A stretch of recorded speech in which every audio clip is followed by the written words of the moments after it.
not no one too else many was doing people that. are doing that. Yeah, appreciate that reminder. Supervisor Corsi, you look like you had some questions or comments. Thank you. And thanks for the report, Ms. Pacenti. I want to go back to the packing materials that are filling up Supervisor Goran's house right now. I appreciate that packing peanuts are included in here, but I'm talking about, for lack of a better word, the structural styrofoam that it comes to it. They pack furniture with it. They pack electronics with it. They pack sporting goods. All this stuff that is arriving by trucks every day, everywhere. And is my understanding correct that is not included in this ordinance? And if not, how do we get there from here? That is a great question. And I don't have the answer. That is correct. That's not a part of this at this time, but I'm sure there are recyclers out there that are working on that issue, because that's definitely, I think, the next big step here that needs to be dealt with to get it, out of our waste stream. My understanding is that the closest place to recycle that material is in Union City, or somewhere in the East Bay. Do you know of any place in Sonoma County that does accept that big styrofoam? Right. No, there's no one in Sonoma County has taken it at this point. All right. Well, I'd urge my colleague and the rest of Zero Waste Sonoma to work on that for a solution for that one. We have raised that and discussed it, and it's really frustrating that there are no places locally for us to take that. I have actually, I've cut it up and used it for packing returns of things. So I don't put it in the landfill, but I return it to wherever it came from. So that I have a special knife for cutting up that structured foam. That must be quite a pile. It is. All right. Thank you. Other questions or comments? Supervisor Gore.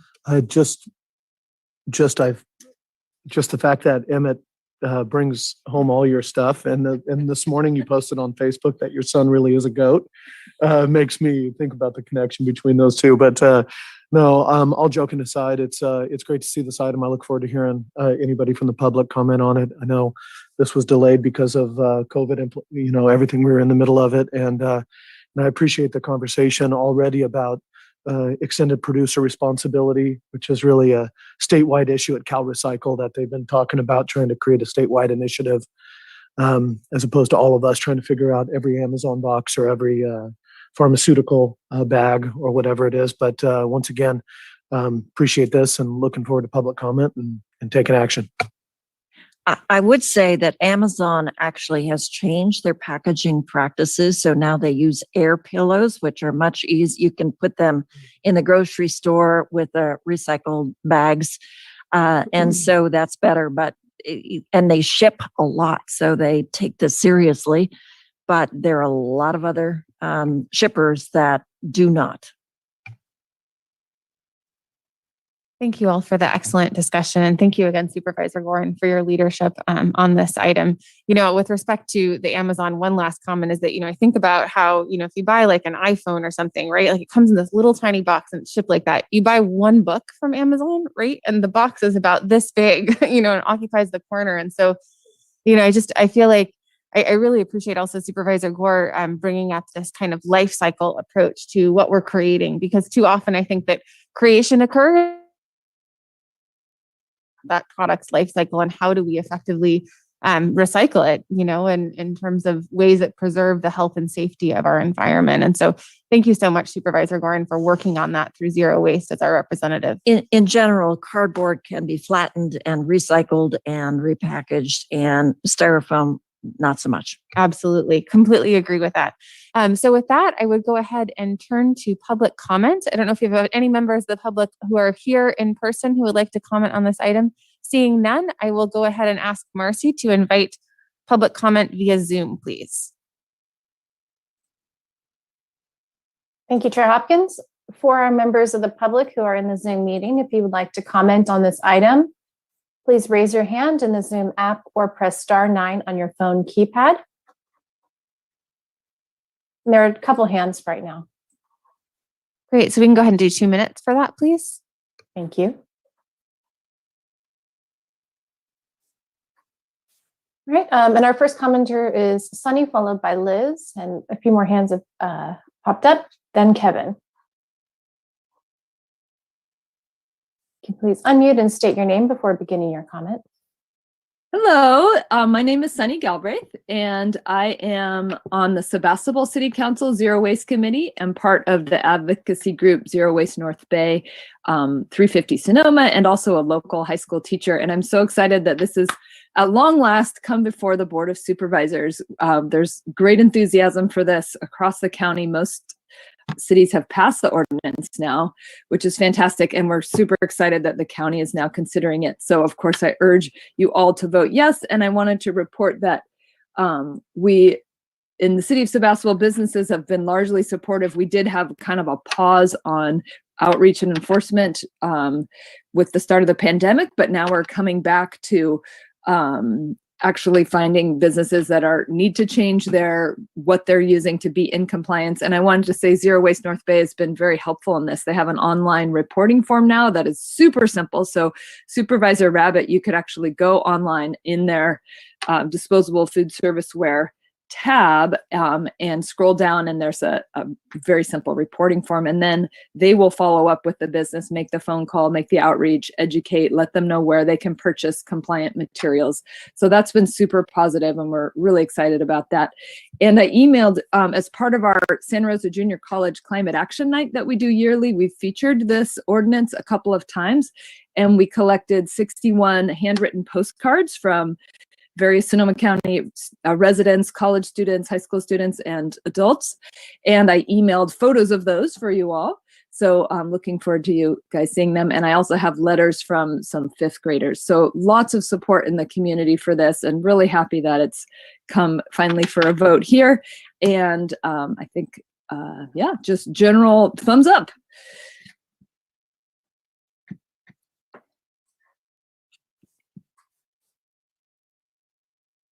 Thank you. Can our next commenter please unmute and state your name?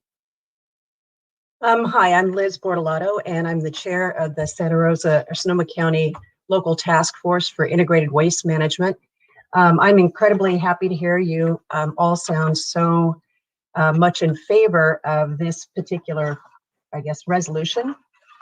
I guess it is a resolution. I would say that your action is incredibly important. And I would also say that there are a lot of new businesses that can emerge if you literally say no more plastic bags, no more styrofoam containers, no more PFAs in compostable material. There are solutions out there that just need a chance to emerge. For example, there are mycelium sort of styrofoam-like, there's like mushroom mycelium mixed with organic material that can be molded into styrofoam-like packaging material. And there literally then can be completely composted. There are businesses which can produce reusable takeaway containers and then collect and rewash them. These are just a couple of examples of ones I can think of off the top of my head, but it's incredibly critical for government to push back on the situation that we've created where there's a single-use plastic item for every single thing we do. And then we find out that we're ingesting tons of plastic. We've got forever chemicals in our bodies. Please don't think that the solutions that we see right now are the only ones that are. I urge you to support these resolutions, the Zero Waste Resolution, the prohibit the use and sale of disposable food serviceware containing styrofoam or PFAs, and thank you all very much.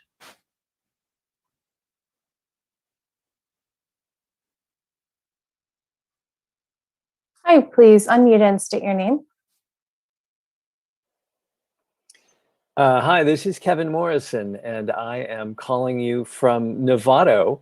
and wanting to thank you for your leadership on these environmental issues. We watch you and we pay attention because of your leadership, and I hope our leaders in Marin will take some cues for you. So thanks, and keep up the good work.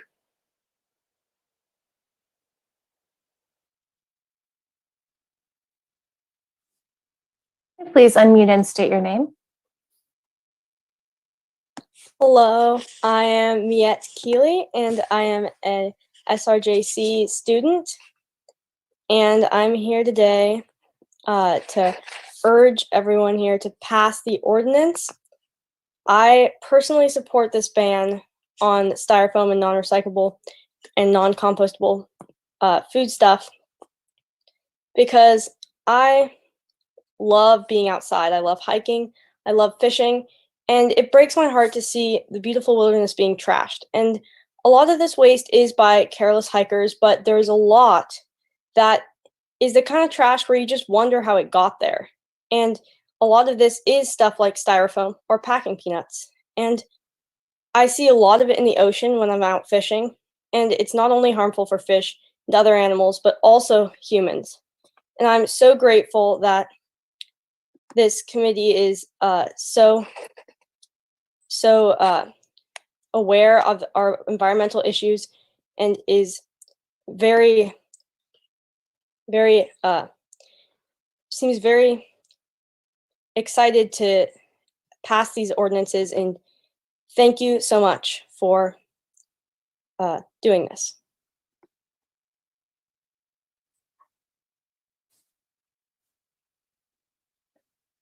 All right, our next commenter, can you please unmute and state your name? Hi, my name is Karina. I'm a high school student and I live in Petaluma, and I'm urging the supervisors today to vote yes on this ordinance. So just a little about me. I've participated in my school's green team, as well as climate action night and other events in the community. And I'm very passionate about being a part of the solution to the climate crisis. And in school, I've learned a lot about plastic, styrofoam, and other materials that are polluting our earth because they can't break down. And I've learned how important it is to use sustainable materials that you can compost and recycle. And this ban would reduce the amount of these materials in our environment by making the necessary switch to recyclable and compostable materials. And by passing this ban, we're protecting our nature and our future. And lastly, I would like to thank the supervisors for their leadership on this issue.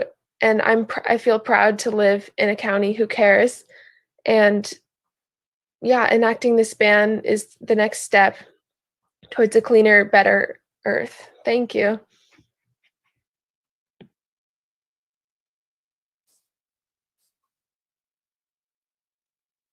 Our next commenter, please unmute and state your name.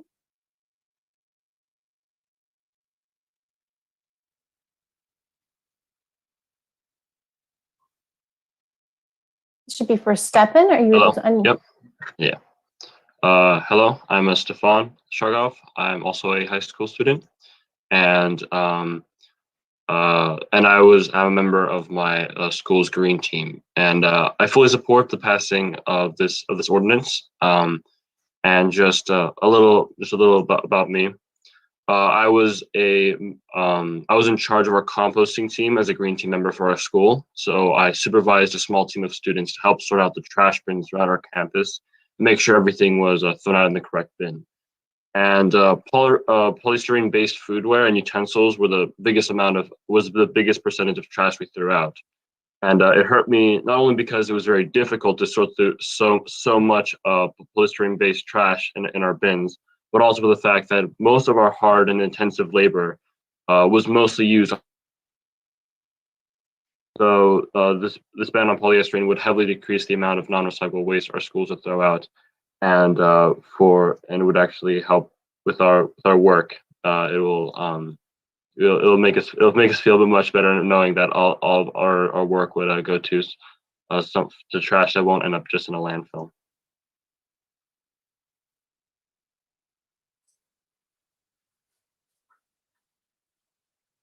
Thank you. And Chair Hopkins, that appears to be the conclusion of public comment. Thank you very much. And I'll bring it back to my colleagues for any responses to public comment or final thoughts before we move forward with a motion. Supervisor Gorin? I just wanted to thank the members of the community for commenting this morning, but actually for being far ahead of where we are. You are our base, you are our rocks, you advocate, you push us to do the right thing, and eventually we get there. So thanks so much for all that you are doing in the community. Any other comments from members of the board? Supervisor Gore? Just thank you for calling in, ready to vote. Appreciate the conversation. Any other final remarks? I just also would like to thank members of the public. And I do actually have one follow-up item. And this, Sunny reminded me of this question that I wanted to bring up, which is that I recall meeting with, I believe it was Sunny and Leslie Lukacs, I think before she was actually the director of Zero Waste over there, and Green Mary to talk about green events. And I know that that's actually going to be coming back before the board at a future time, but the goal of essentially establishing gold standards for our event permitting processes to ensure that when we're allowing events in unincorporated Sonoma County, there are certain waste requirements that folks need to meet. In other words, that they're not, filling our roadsides, right, with single-use plastics or distributing those, single-use water bottles at every single station. And so just wanted to sort of have a quick check-in with staff on whether those sort of processes have been married at all, or if there might be an opportunity, for this ordinance and for some of the community feedback that we've received to also then fold into the event permitting process. I don't know if Trish, if you have any remarks on that. Well, I do know that as purchasing will be working on the green purchasing policy, it will extend to, not just, to our purchasing, but also to events that the county has any involvement with. And I also do believe that we'll be working with Permit Sonoma when it comes to issuing permits for large venues and what the expectation will be as far as, the recycling that will be provided. So that's definitely part of the plan. Thank you very much, Trish. I appreciate it. I just think that this should really serve as a foundation for our overarching goal to reduce unnecessary waste in Sonoma County. And so I look forward to that folding into our purchasing and our acquisitions, the events that we put on, but also the events that we allow folks to put on within public right-of-ways or in other unincorporated areas. So thank you very much. And I look forward to bringing those together. And Sunny, I did mention your name at the meeting that I had on the subject the other day and specifically asked them to reach out to you and all of your fantastic work. So I just want to say thank you to all the community activists who have pushed this forward and continue to move the needle on reducing waste in our community. So with that, I would seek a motion, and I'm going to look to Supervisor Gorin since I think this has been a long time coming for her. It absolutely has been a long time coming. Yes, I move the resolution and thank everybody working on this as an issue because it's not just a vote, it is continuous action. Thanks so much. Proudly second that. Wonderful. So with that, I would ask Marcy for a roll call vote on this item, please. Supervisor Gorin, Aye. Supervisor Rabbit, Aye. Supervisor Corsi, Yes. Supervisor Gore, Yes. Chair Hopkins. Yes.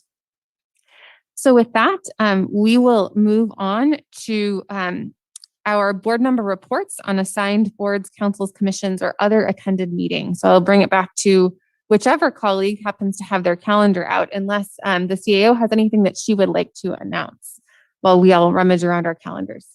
Thank you. I do not have anything to announce today. Okay. Who has any report outs on meetings attended? Supervisor Corsi. Yeah, just a few meetings. The Upstream Investments Policy Committee meeting was last week on the 20th. Was able to tour the site of the new archives, the county out by the airport on Friday. And we had a meeting of the Renewal Enterprise District, the Red Board, yesterday. Thank you for that. And thank you for your work on the archives. Really, really appreciate that you stepped forward during budget hearings to lean in on that. Other report out, Supervisor Gorin. I attended a zero waste Sonoma board meeting on Thursday, a BCDC board meeting on Thursday. On Friday, I participated along with other members of the county staff an update briefing for Senator McGuire Dodd and Assembly Member Cecilia Aguirre Curry on the status of the Sonoma Developmental Center. And they were expressed disappointment that we were not further along in meeting the timeline. Time is money, of course, in any real estate consideration. So Permit Sonoma has doubled down and said, okay, we're going to move this forward as expeditiously as possible. But I do know that it is really challenging to engage a community, a widespread community during COVID when we are meeting virtually. Sometimes it's easier, but when you want to outreach to those folks who are unrepresented, it is really, really challenging to get their attention and in a language that's appropriate to their needs. So the alternatives will be released in early to mid-September. And then we will have community meetings, a series of community meetings, one in Spanish at the end of September, I believe. And then a final alternative will be drafted. And at some point in the fall, there will be a discussion and a presentation for the board on this. But it is always interesting at this point on how we navigate through this during COVID. So stay tuned. And I think that's my report. Thank you for that update, and I appreciate the acknowledgement of the challenges in this virtual world. Supervisor Gore? Yeah, one thing I failed to weigh in on, Supervisor Hopkins and I had a racial equity and social justice ad hoc. And then the second one, which is I think more relevant to the colleagues here on the board, is that we met regarding a wastewater study discussion, and that's a follow-on from an item the board approved during budget. And this is where this whole regulation from the water board is now much bigger than originally thought, which would have been the Russian River. And so Supervisor Hopkins and I, for probably 6 years, have been working on it. But it includes areas of Porter Creek, Mark West Creek, and other areas up and down. So we're going to make sure that this process, which will probably it'll probably be scoped out towards the new year. I'll let Supervisor Hopkins maybe let people know how it's going to go and how to include other supervisors. Is there going to be a presentation or a discussion before the board on this? I think it would be great to get it before the board, actually, because it was one of the things that we authorized during budgets, and I feel like given the new scope of the TMDL, which actually, by the way, is coming back to the regional board to broaden it even more. So even though it already touched all 5 supervisorial districts, it's actually going to touch even more of the other districts. There hasn't been huge increases in our neck of the woods, but they are going further sort of to the east, the south, and central parts of Sonoma County. So I do think it would be great to get an update, maybe an update from Alicia, who's been leading the charge on the TMDL and the Water Agency, which has been putting this together. One thing that did come up in the meeting that Supervisor Gore and I had with Alicia and the Water Agency staff was looking at reclaimed water now as a resource and an asset and a potential drought resiliency. So is there a way to take the money that we leverage during budget hearings and make an ask, say, of the state for broader planning that would look at that treated wastewater as an asset and not just talking about, solving the problem of wastewater, but also solving for water stability, for, say, irrigation for farm, or for, enhanced capacity for geothermal at the geysers. So I think there might be a really important conversation to have from a big picture perspective that would really be countywide. So let's try to get that on the agenda to help move that forward and to set a timeline. Does that sound good to everybody? All right. Anything else, Supervisor Gore, to report out? No CSAC updates or anything on that? Okay, great. All right, Supervisor Rabbit. Yeah, I believe I mentioned this before, but I just want to give you the final MTC meeting a couple of weeks back. We did approve about $1 billion going to 27 transit agencies in the Bay Area, including, of course, through our own smart Santa Rosa City Bus and Petaluma Transit. In addition to the dollars that were allocated in the formula that, and this is the first tranche of about $1.6 billion overall, in addition to the formula that was developed in order to get those dollars out, we got about an additional $6 million for the North Bay, $2 million to Marin County, and $4 million or so to Sonoma County for Smart Santa Rosa City Bus, Petaluma Transit. Sonoma County Transit, I think Brian Albee was also participating in that. And that came through the committee I chair on the programming and allocations, and kind of, again, goes to show you that if you're in the right place at the right time, you can actually bring that back into the county. The Red Board meeting yesterday, I do want to make one note. We had 2 selections on the Housing Board.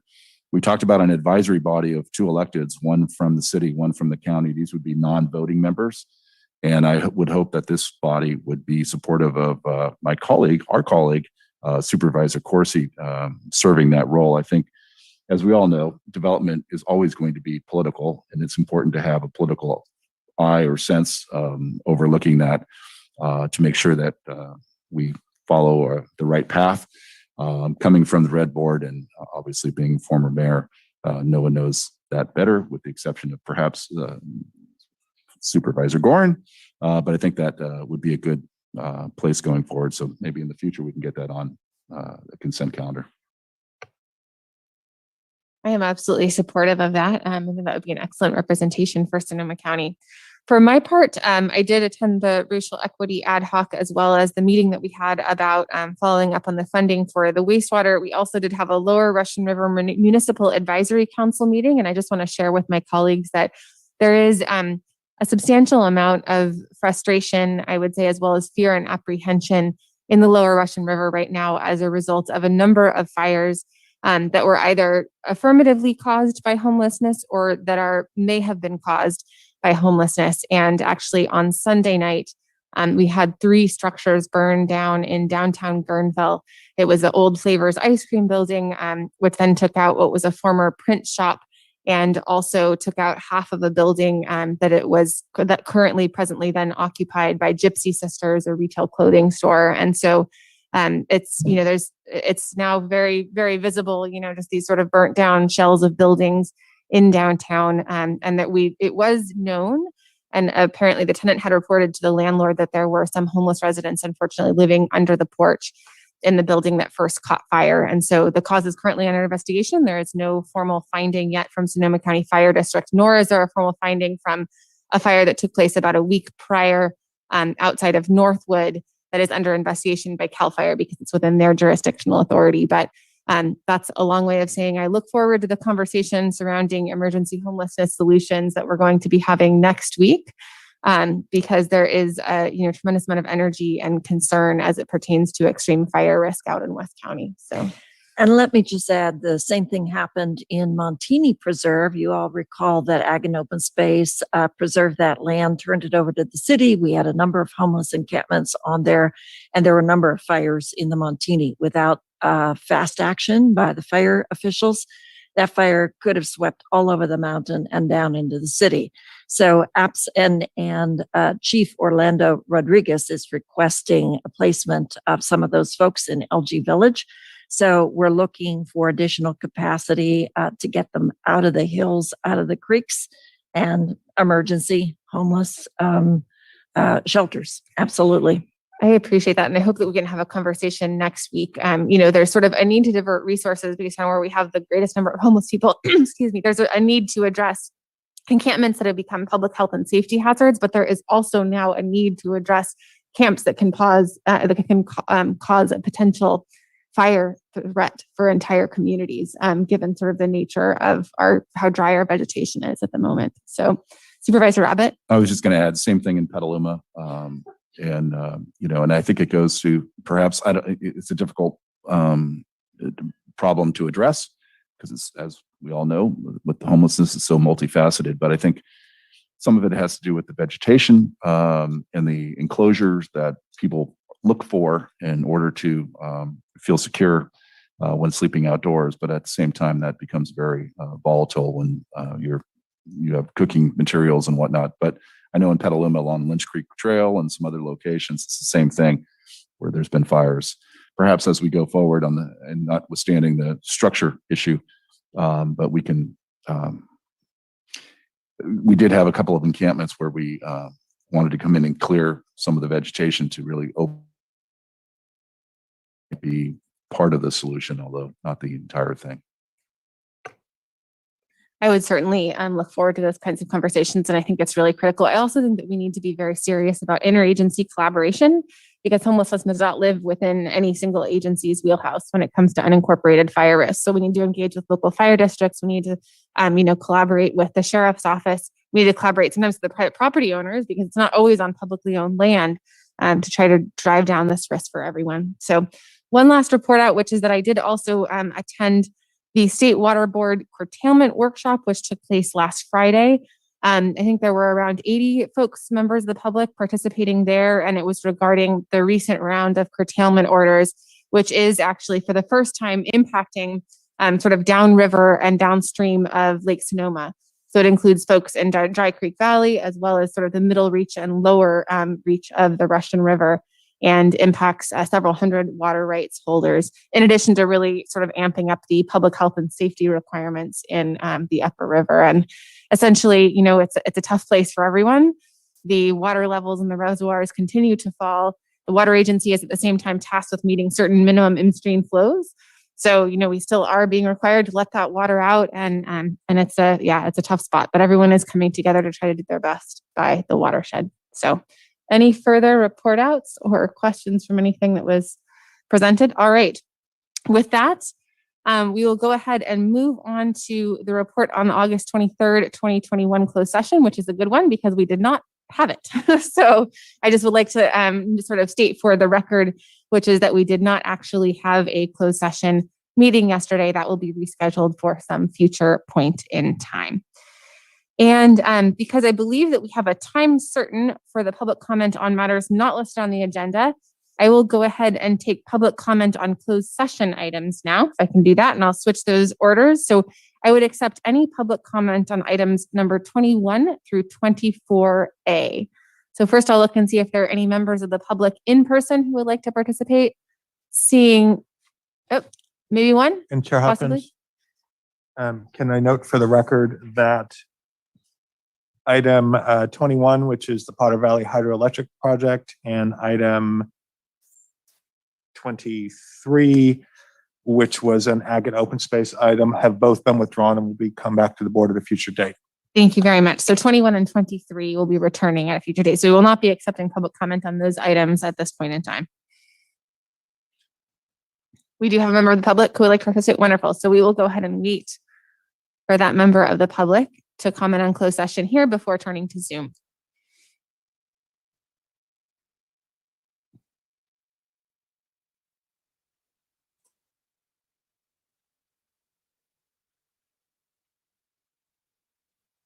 Good morning and welcome. Looks like we might have a couple folks. Is that right?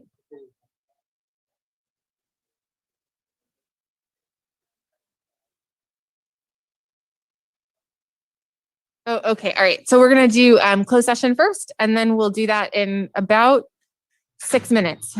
Yep. Wonderful. Okay. So Marcy, we will go ahead and take Zoom comment then for public comment on closed session items 21 through 24A, exclusive of 21 and 23, which are postponed. Thank you, Chair Hopkins. For our members of the public, again, this is for the closed session calendar items that Chair Hopkins just cited. If you'd like to comment on any of these items, please raise your hand in the Zoom app or press *9 on your phone keypad.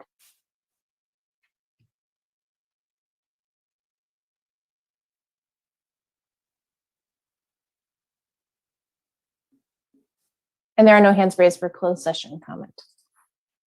Great. Thank you. So I believe that we can start early as long as we're still going by 9:30. Is that correct? On the public comment, if it's at time certain?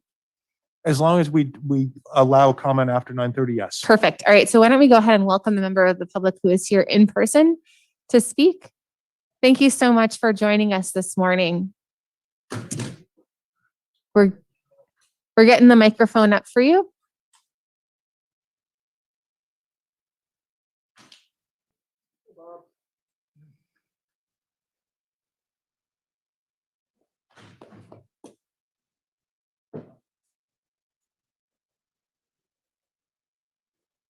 Yep, we're getting you the microphone. Hang on just 1 second.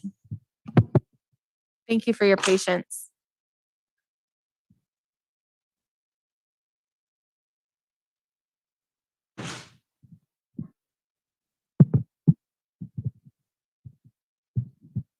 How's that? How's that, folks? I'm Bob Demple, 702 Crawford Branch Road, Hopland, 95449. I'm here in support of James. I'm sorry, I'm support here of Andrew Smith. I'm looking at James. I'm here in support of Andrew Smith. As you probably remember, I was here when you swore him in and we got ready to leave, and you said, "Bob, do you have anything to say?" And I said, "No, other than you made a good decision." I hope I don't use the word love. I hope it's not something that you don't do, because that's what Andrew Smith is described as, love.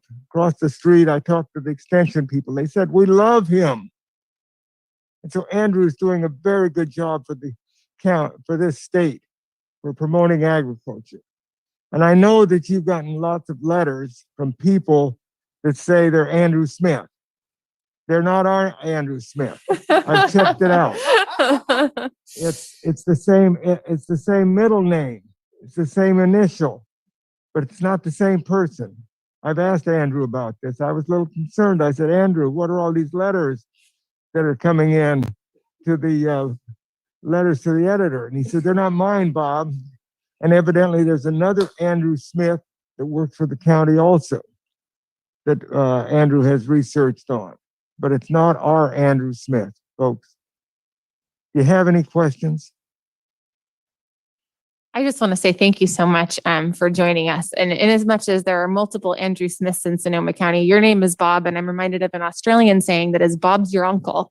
I actually have, I believe, 4 Uncle Bobs in my family. So Andrew Smith and Bob, apparently common names. But thank you so much for joining us this morning, and really appreciate just positive things to say about an awesome government worker. So thank you very much, Bob, for joining us this morning.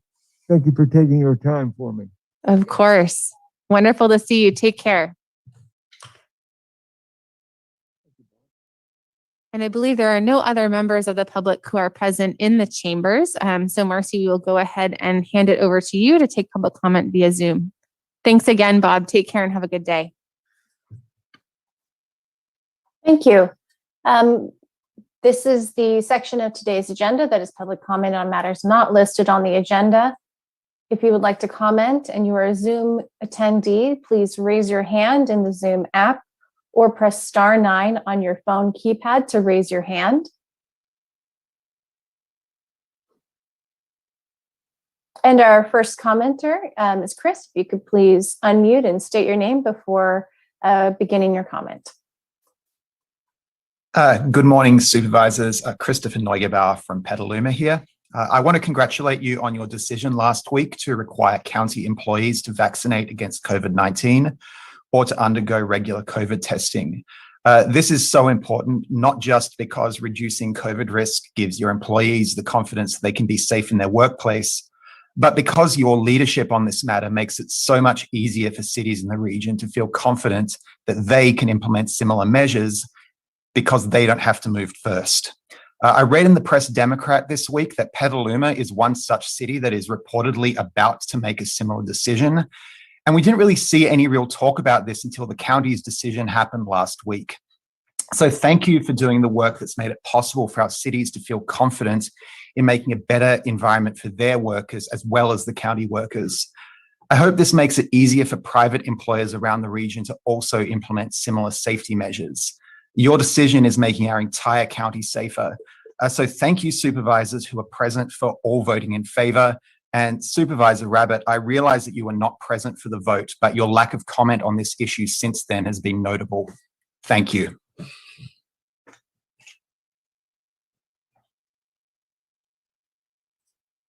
Okay, the next 3 commenters are phone attendees. So please listen for the prompt and press *6 to unmute.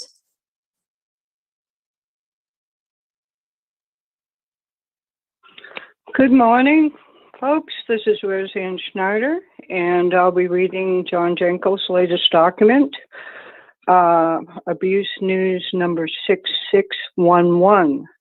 Moving a county administration center downtown makes no sense except to bankrupt Sears Holding. John would like this money spent on the homeless and other problems in our county. So I'll go on with the document. Our elected public servant, Linda, leave our administration center where it is. They're attacked by Communist China with the aid of pedophile Joe. Bound by oath of office, County of Sonoma 5th District Supervisor Linda Hopkins, chair of our People's Board of 4 super puppets who conspire to spend $26+ million of our taxes for a new administration building in Santa Rosa, a mile from our courts, jail, and sheriff, all next to Highway 101. You are treasonously serving Communist China, not we the people. Honorable Supervisor David Rabbit, help we the betrayed people restore our Constitution for the United States. Our unconstitutional Constitution of the United States serves kill toy makers and grows our democracy, killing $29 trillion national debt for Communist China. 1, at the end of the Willie Brown Stain 9-hour meeting of our County of Sonoma Board of Supervisors on July 27, 2021, a special meeting of we, the people of Sonoma County's government, chaired by you. 6 of us 9/11 Truth campaigners had to wait over 2 hours to make 60 Thank you for your seconds. comment. That does conclude the time. The next commenter is also a phone attendee.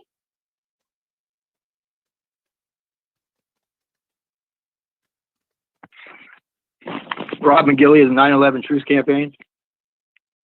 Public comment by phone at the end of a public meeting that mainly serves special interests, not we the people of our County of Sonoma.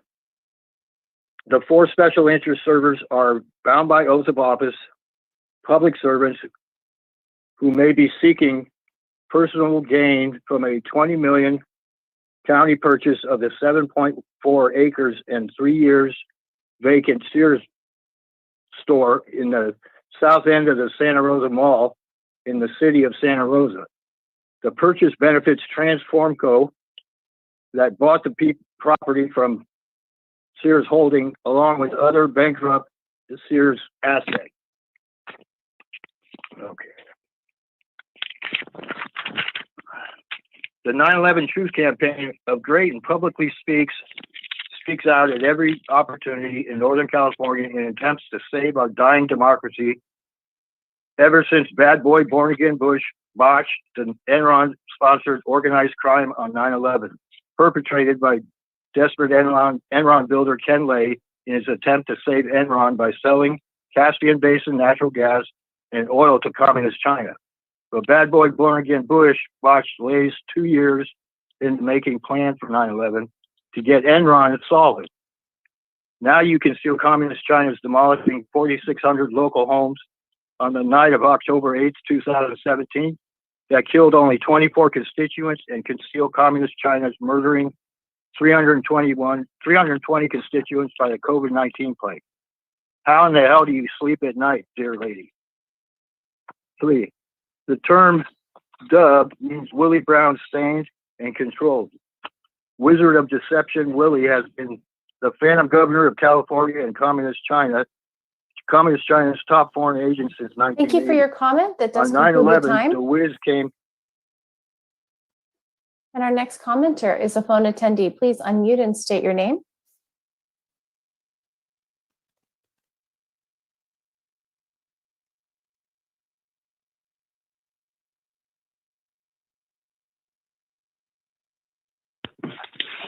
The term "duh" means Willie Brown stained and controlled Wizard of Deception. Willie has been the phantom governor of California and Communist China, top foreign agent since 1980. On 9/11, the Wiz came within 41 minutes late exhibit to or of being our vice president.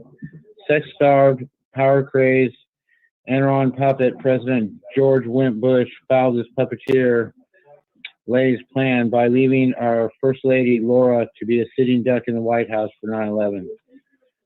6 weeks new 99-year World Trade Center Lisa E. Larry Silverstein, Bush botched terrorist insurance scams on 9/11 caused the unplanned murder of 2,763 New Yorkers. After 9/11, Lucky Larry billion. After 25 Al-Qaeda martyrdom battalion suicide bombers tried to gain 72 virgins in paradise. Don't read that. You and 3 other duly elected public servants are openly conspiring to falsely and maliciously move our country administration office from our 60-year-old accessible and functioning buildings to empty building on a vacant 7.4 acres owned by Sears Holdings, now Transformco, in a struggling shopping center in downtown Santa Rosa, over a mile from our present county administration building, county courthouse, jail, and sheriff department that are now conveniently located together next to U.S. Highway 101, providing easy access for all county residents. What you are doing is criminal and insane. Thank you for your comment. That concludes the time.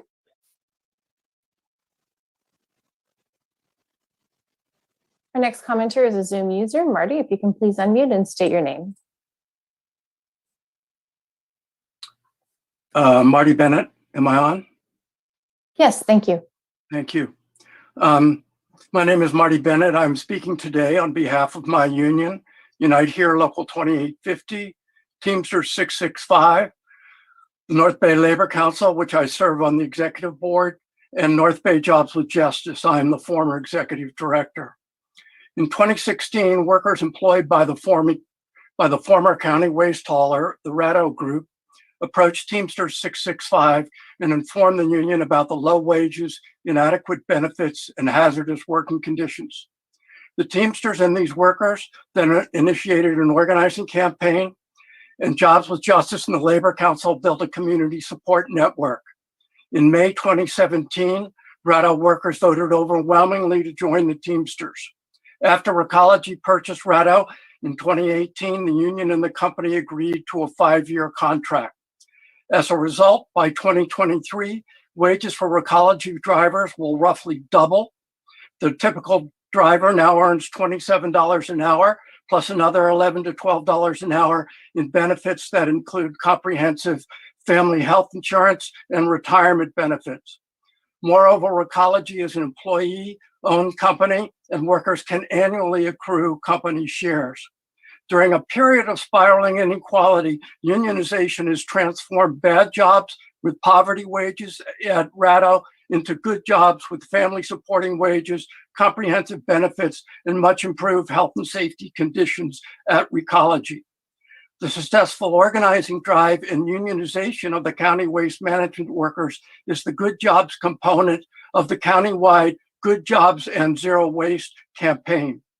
Teamsters 665, representing Recology workers and the entire labor movement, strongly supports the disposable food service and polystyrene foam ban you approved today, one of multiple policy issues proposed to all jurisdictions that will move the North Bay. Thank you so much for your comment. That does conclude the time. Our next commenter is a phone attendee. Please unmute and state your name.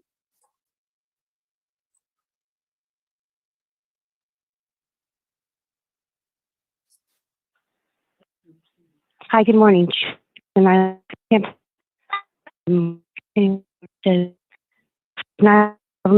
governments like our county of Sonoma, California, has been serving traitors and organized crime who are hiding the truth about 9/11 for the CCP and the Port of Authority of New York and New Jersey. Your public office and your constituents' resources should be focused on helping we the people survive CCP attacks in every way imaginable. Thanks to our best informed about our 9/11 government in the country. Forget moving our administration facility into a city for Sears Holdings, etc. At we the people's expense. We are facing the highest level of organized crime ever that is run by the CCP, top foreign agent and California's boss, Phantom President, Willie Brown, the wizard of deception. Communist China wants to destroy our democracy. If you go ahead with serving Sears Holdings, new Transform Co. at our expense, you breach your contract with us as a public servant and will be giving aid and comfort to the enemies of the state, CCP, and committing treason against the state of California in violation of California Penal Code Section 37, Exhibit 3, reported to our Sheriff's Department in event, which is not here, as reported to our Sheriff's Department in event blank on Saturday, August 22nd, 2021, according to the County of Sonoma Deputy Sheriffs. 12, since 9/11, we the people are now in a $468 billion exhibit dollars bankrupt. I'm confused here. I don't have my glasses either. Thank you.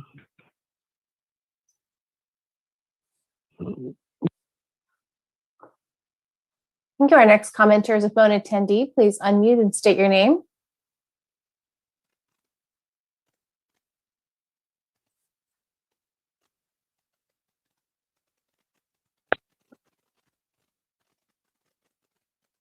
You're unmuted, Rich. Hello? Hello? Yeah, you're on. Please go ahead. Okay.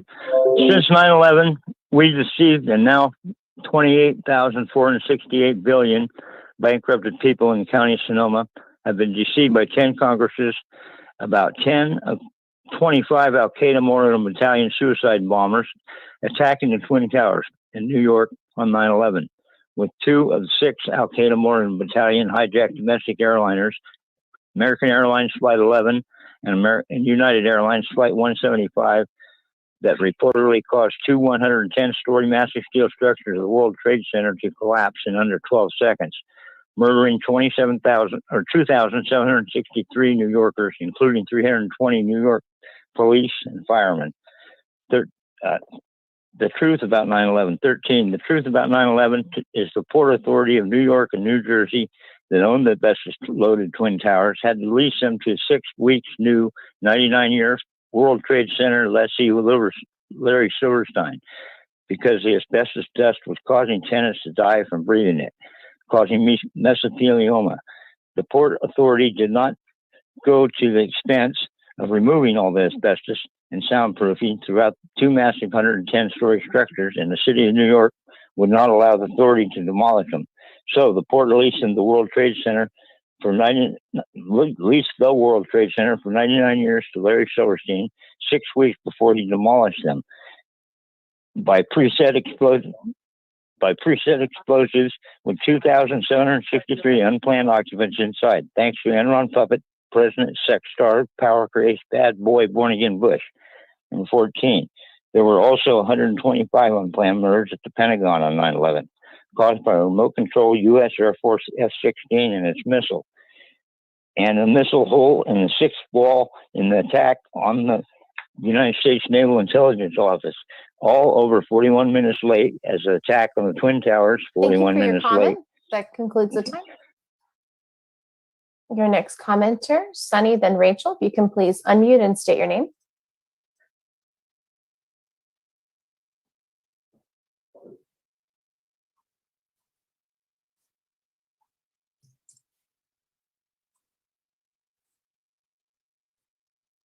Just one moment here. Had a little glitch allowing Sunny to speak, so just one moment.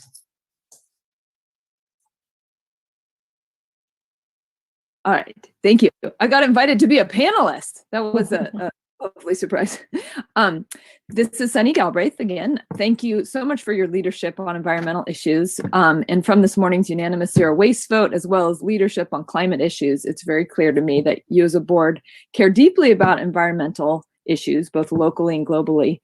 I was part of the effort in December 2019, which supported the board's passage of the Socially Responsible Investing Resolution, which directed the county treasurer to make no new or renewed investments in corporations financing fossil fuels and immigrant detention centers.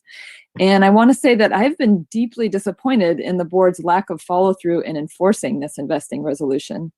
County Treasurer Eric Rosa has continued to invest hundreds of millions of dollars in banks that are the world's largest financiers of the fossil fuel industry. In sifting through the publicly available quarterly reports and certifications of the county treasurer with fellow activists, with Friends of Public Banking, we've calculated that since the passage of the resolution in December 2019, Rosa has renewed or made $90,927,000 in the world's largest financiers of the fossil fuel industry. I'm letting the board know we're going to take up this issue of fossil fuel divestment for this year's Santa Rosa Junior College Climate Action Night in the spring, and putting a public spotlight on the failure of the board to enforce its own resolution. So this fall and winter, students will be requesting meetings with individual board members to find out why the county is continuing to invest in banks funding fossil fuels. So I urge you as board members who clearly support action on the climate to hold Treasurer Rosa accountable and demand that he make no further new or renewed investments in banks which fund fossil fuel projects. You will be answering to some of these amazing young people that were joining the meeting this morning and others with shining the spotlight on this issue. So thank you.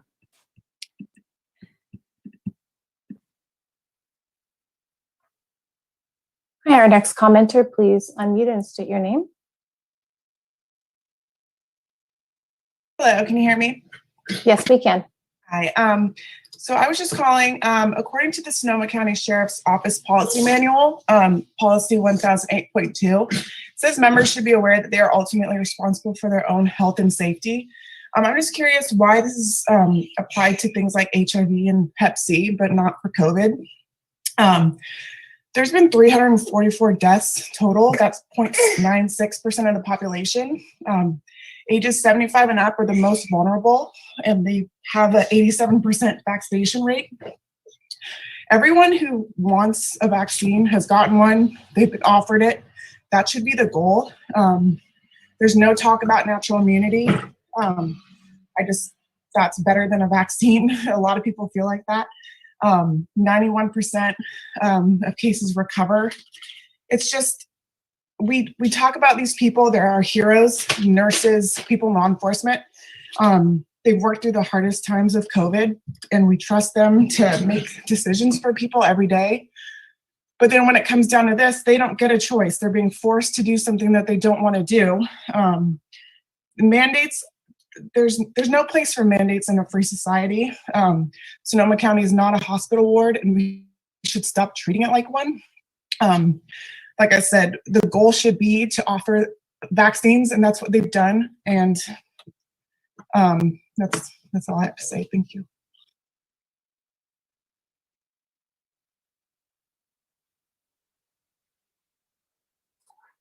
Okay, our next commenter, if you can please unmute and state your name. Just one moment.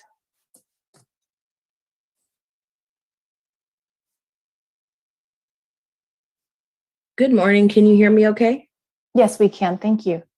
Good morning. This is Kirsten Lange, reporting in as a follow-up from the Redistricting Commission meeting yesterday, or last evening, I guess is a better way to couch it.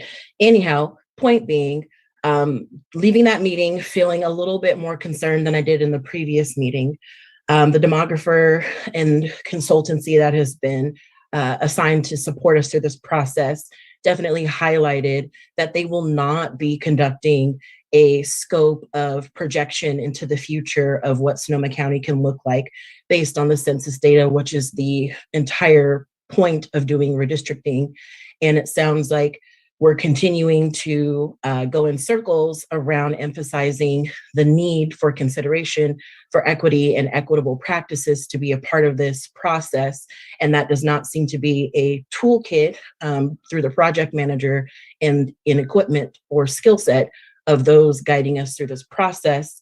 We did form an ad hoc committee that will get us through, but I'm wondering how you all could consider an outside resource that could do some predictive mapping, because what we are experiencing is everybody's kind of thrown to the wolves to figure out how to do this mapping. The tools are very confusing for those who are not technically savvy, and they're not accessible to folks who may not have access for all of the reasons that continue to be brought up when anything happens in this community.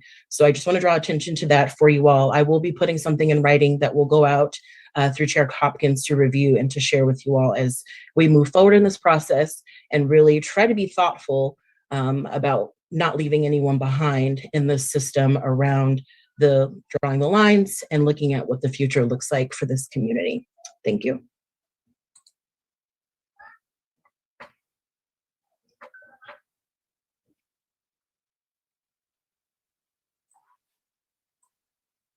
Thank you. Comment. Thank you very much. And I'll bring it back to the board for any comments and responses to public comment. Supervisor Rabbit. Yeah, thank you very much to that first caller. I just want to say that, I always strive to take vacation when this board does not meet. I think that's true of all of us. I will also admit that now we have 5 schedules to work around, including my wife, my daughters, and my son. And while I understand some might feel requiring vaccines or weekly testing to be controversial, I do not. Had I been present, I would have joined my colleagues in a unanimous vote. If anyone has any questions, they can always call me at the office, which is 565-3754. Email at david.rabbit@sonoma-county.org or david@davidrabbit.com. Be more than happy to talk about that or any other issue that is outstanding. But just wanted to put that out there. Appreciate my colleagues' work last week. Thought that was a non-controversial meeting. While some may feel it is, I do not. And again, I'll also say, I know someone who was vaccine hesitant, who then contacted the Delta variant, lost 20 pounds, and guess what? Getting the vaccine, understanding the mistake made going forward. And I think, I'd encourage everyone to get the vaccine going forward. So thank you very much. Thank you very much, Supervisor Rabbit. And I think that in terms of attendance records, you probably have one of the best attendance records on this Board of Supervisors, and, always here early, probably because you are more used to traffic coming from South County than the rest of us are. I would look to my colleagues to see if there are any other responses to public comment. I do want to acknowledge the comments that Kirsten made regarding the advisory redistricting committee. And I actually had some conversations with some folks last night after their meeting. I had brought it up to the CAO a couple of times in my meetings with her. And so I will try to meet with some of the members of the ARC ASAP, possibly as early as tomorrow morning, to talk about this. I really do think that it's important that this process feels productive for the members that we worked so hard to select and to create a representative body to guide this process going forward. And I am sad to hear that there are frustrations in the process. So I'm going to check and see if it might be possible to meet with one of the CAO staffers and convene sort of the folks who are interested in creating this equity ad hoc at the ARC. So with my colleagues' blessing, hopefully it's okay for me to sort of jump into that and see if there's anything we can do to kind of get this on the right track. And then potentially we will be having more conversations about this at the full Board of Supervisors meeting. And so we can also kind of further discuss that in public when I believe we have a joint meeting coming up at some point between the ARC and the Board of Supervisors. Is that true on the calendar somewhere? Looking for the magic keeper of the calendar. I know that it's impossible to memorize absolutely everything we have on our agenda between now and the end of the year. We have our first hearing on it on October 5th. Okay, that might be what I'm thinking of. But I'd have to check with staff to see if there's something else coming before then. I don't believe there is. That might be what I'm thinking of. Well, thank you all so much. And so I believe with that, there are no more public comments, and I believe that we will then be adjourning into closed session. Thank you all.